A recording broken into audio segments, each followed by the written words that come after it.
if you had to survive off of 3 things for a week, so I'm going to say this goes into a place of nutritional sustenance. You only have 3 things. And I'm not saying like 3 ingredients like flour and all that kind of nonsense, right? But if you had to survive off 3 things for a week, what would it be? Like food? Yeah. I think so, yeah. Yeah, steak. Okay. There's different ways you can do steak. Rice. I could eat rice every day. Honestly, I could just eat Japanese every day. Yeah. Yeah. Let's see. Steak, rice, and I want to say broccoli. You can do broccoli a bunch of different ways. I do like Brussels sprouts. So you're just going to do now, to be fair, I guess I'm going to make it more difficult. Because you're just gonna do, I mean, steak. If I would think if you cook it right. So I don't have any seasoning. Yeah, you don't. Oh, that changes. Yeah, I know.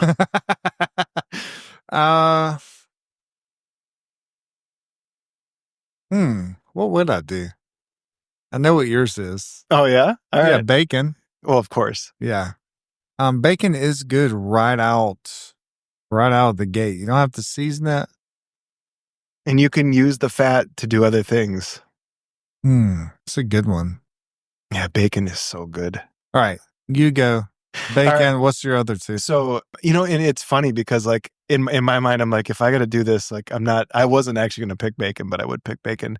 I'm blanking on the brand name of it now. That barbecue sauce you and I both like. Oh, the Japanese. Yeah. I don't know the name of it. Okay. So I'm going to do a bottle of that. That's one of your foods? That's one of the things I'm going to take. Yes. And that's then, a good one. Sorry for the judgment.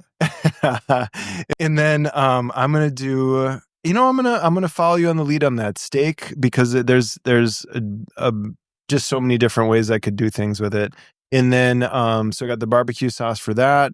And then I'm going to do cauliflower, but man, so you can do so many different things with cauliflower. So I'm going to do the first bit of it. I'm going to do like a cauliflower mash. I'll use the barbecue sauce for that.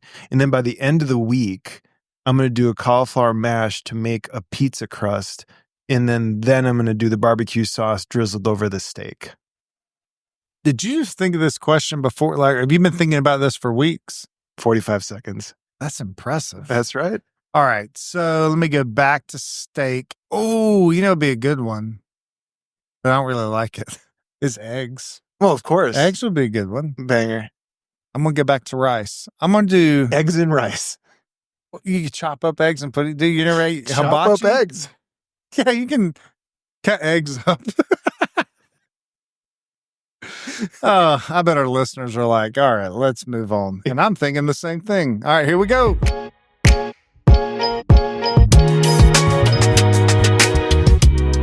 So we're going to talk about a skill today that will definitely grow your company and grow yourself. It's a skill that small businesses, small companies, large companies, very few invest in this skill. When people get promoted, they get promoted, like they might be a good salesperson, and then they get promoted to sales manager. But this skill very, very rarely gets developed, and that's leadership skill. Bada bing! I can't remember who told me this, but how people get promoted in the companies, but they don't get leadership people, how to work with people, how to gain equity, how to be a leader worth following. And it's in the salon industry as well. We have skills and classes on cutting hair and coloring, extensions, and so on and so on. And you just don't see a lot of leadership development. And I've been looking on the internet in the past couple of months, looking for how can we as leaders get developed? Like, where are the conferences? What are the books and whatnot? So, when did you start to realize that this is a skill that wow, maybe this is a skill that I'm missing that our company needs? I mean, this came at a young age, and I think I might have talked about this in an older podcast, but literally remember it was yesterday. 6th grade mini course, and we were were doing a popcorn business, every group in it. And the young lady in the group, who was quite cute at the time, maybe still is today, actually. If you are, good for you. The what I remember though was I was like, man, if I get my ducks in a row in this situation, like if I'm able to like have some influence and like lead this and we win this project, in my mind, I'm like, I probably get a girlfriend, right? So I think at a very, very early age, I understood that it was important, and I think too, in our industry, the part is, I think there's so many salon owners behind the chair, and yes, you talk to people all day long, but there's a difference, right? Oh, big difference. Huge difference. Yeah. So, looking at that, and the other idea of it is too, like, what is the intention after what you're going for, right? Meaning, if we're in leadership, what are we leading people to, right? What is that journey? What is that path? What is that end goal? And individually, are we going somewhere that people want to go to? Right. Like if all I do is complain about my life, my marriage, my kids, having to come in on my days off, if all I do is complain, do you think people are going to follow that? No. No. Like the mentors that I seek out, they're better fathers, they're better husbands, they are like they know how to. I've talked about it many a times. Kevin Smith, like he doesn't seek out for recognition, but he's doing for others of what someone has done for him. Yep. And I think that's the thing is like I was 26, 28 years old when I had Kevin approach me about leadership potential. And so I'm like, what are the younger people in our company that what Kevin did for me just said, hey, you got leadership potential. Right. Who are those people in our company? Right. As you're listening to this, what are those people in your company? And you might be like, I have no idea where to start. Well, first off, we're here to help. Second, there's a thing called ChatGPT, Google, YouTube, and just read a book. Like the one I would recommend is the 21 Irrefutable Laws of Leadership, and just grab someone in the salon that has that leadership kind of mindset ability. They're showing sticks out a little different. Yeah, and they're showing that they want it. Yes. And say, hey, let's read this book together and see how they show up. Some people are not going to show up. I don't want to say this just yet, but my wife shares some big, big vision inside of our company. And our team was like, okay, let's do it. I don't even think I shared it with you yet, but like big vision of like, and everybody in the room is like, yes, because my wife, people in the company are like, yeah, let's go. I'll go with her. Right. Because she's the one that's in the trenches with the team. Right. And so it's inspiring because now I like the past few team meetings, I've sat back and watched her lead the meetings and do team development and leadership development. Yeah. It's a beautiful thing. Like it's incredible. And also, yes, shout out to Erin. Yeah. What a powerhouse. Yeah. She's been on fire. She's been on fire. Sound like a pastor. But January of 2024. Yeah. Dude, we went to a conference and just kicked her in the butt.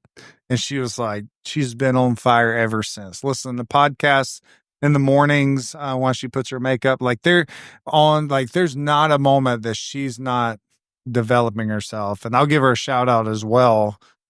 This year she's gotten up. I don't want to say every day, but more days than she could sleep in and get up and work out at 5 a.m. So that's awesome. I think it was last week our neighbor was sick because she works out with our neighbor, and she got up every day and she was like, I'm just so proud of myself that I got up when I knew our neighbor wasn't coming over. Right, like your accountability partner. Yeah, and so she does this thing with our team of like, hey, what are you proud about? Right. Like say it to the whole team in the group. Like, what are you proud of yourself for? Yep. And I think she's had that mindset of like, hey, I want to do things that my future self is going to be proud of what I've done. 100%. The development phase and leadership skills is something that I don't think a lot of people think of because we're so busy and we're all living in the now. Yep. What does Anagen 11, what does Silver Salon, what does your salon look like in 1 year, 2 year, 3 years? Right. And is what you're doing right now helping you get to that goal? Yep. Most likely it's probably not. Right. So, what are we doing? I think what did I hear this? You taking checks during the day and saying, and what am I doing right now? Is it moving closer to my goal or further away from my goal? Yep. And that's a powerful thing to set a reminder on your phone 4 to 6 times a day as you're scrolling through Instagram and that reminder pops up. Says, is this moving you closer to your goal or further? So it's so interesting that you say that. One of the things, I'm a huge person of consistency and rituals in the morning. And I was just thinking about this the other day, like how much power has come by this for me. So first thing out of bed, slamming water, right? I'm taking a lot of water in right away, sometimes even before I get out of bed. But first thing is make the bed. Second thing I do is some sort of chore around the house that I just would not have wanted to do. But the way Like mop, whatever. no, No, actually, mopping. I can't wait actually to go downstairs. Winter snow day like this, I love Oh, I mopping bet, after yeah, that. because it's like instant Dude, gratification. yeah. Salt City down there. But no, so the thought that I have though is like I want to do one thing for when I walk back in the door tonight that I can think about and say, hey, you know what? I took the time to do that this morning. My day is done now. Or I can choose if my day is Right. done, right?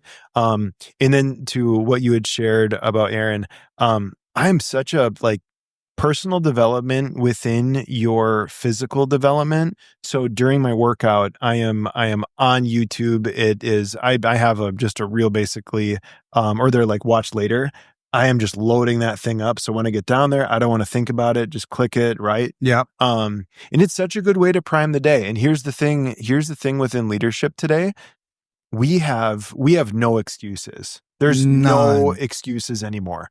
Like I mean, again, I'm still kind of in a little bit of like a shock and awe place, even just looking at all of this setup. Dude, you're a wizard, man. Like there's like the only cables that are present is mine because I can't keep my phone charged, apparently, right? But like the The rest of one it thing though, that's like true wireless you have plugged in. yeah, yeah. And the thought though is like there are no excuses today. The other one, and I will ride this until I find a better vehicle. But man, I have personally, and then also through coaching, I've had some really beautiful experiences with people realizing their potential and realizing their shortfalls within the Enneagram. Because here's the part of it. It's the best entrance into a space of growing your leadership is self-awareness. If we're going to lead other people, like why is Erin on fire right now? Because she's practicing what she's saying, right? And I think within that idea of it, for anyone that's leading, it's like, oh, this person is consistent, right? I know what to expect of them. It's almost to a place that like if it was like a fill in the blank and there was one answer that meant that they were doing something proactive or productive, 3 answers that were not, your people are going to look at that and say, well, of course that's them, right? Yeah. So I think like it's interesting. Like there's the saying of like fake it till you make it. And maybe the way that I would apply it in this way is are the choices that you're making today fueling the vision that you have for yourself in your head for the future? Yeah. Yeah. Yeah. And I think sometimes growing in leadership, growing in anything is a little painful. It's a little painful to get up early. It's a little painful to do a chore around the house, a little painful to work out. It's a little painful to pay that money for a workshop for Refined Network to come in. Like it's going to take a sacrifice. But Nick Saban says this: you're going to suffer the pain of discipline, or you're going to suffer the pain of disappointment. One or the other. And so we got to make sure that we're suffering the pain of discipline when we know the ROI is going to be much, much bigger. So we do offer workshops. If shameless plug here, we do one on the Enneagram. Christopher has done those, and they've been really, really great. You get Enneagram assessments with that with your whole team. And so Christopher comes in there and is different personality types of how do these people work together? What are their conflict triggers? It's actually Oh, pretty amazing. it's such a beautiful day to be a part of. Like I'm stoked to be able to do it, but the experience that you get to have just by watching what is brought forth. All those light bulbs going Yeah. off. Just Yeah. yeah. It's and amazing. then we do one called How to Be a Better Teammate, which is on culture. And we go over 3 points and we talk about communication. We talk about giving, receiving feedback. And so that's the workshop that I've been doing. And I've done, oh my gosh, I'm on timestamp this. I know you love that. We're a month and a half into 2025. And I feel like I've done 1, 2, 3, 4, 5. I've done 5 of these workshops and there's only been 6 weeks. So I Crushing it. doubled up on that while I was in, I think, New York. I did 2 back to back. So it's a really great workshop. If you want more information on those, you can just reach out to us on social media or at hello@therefinednetwork.com. I promise you, it's great. Like it's stuff that we teach our teams. Yep. And it's something that if you're gonna pay money and we're gonna fly out there and spend time with your team, we want to let you know, first off, we're honored, Yeah. humbled, Yeah. and we're gonna show up at 100% because we've all had educators come into our space and they're not at 100%. And it's like, what is going on? Yeah, So there's a much greater level of discipline and responsibility when you have the title of either, leader, educator, or coach in that way.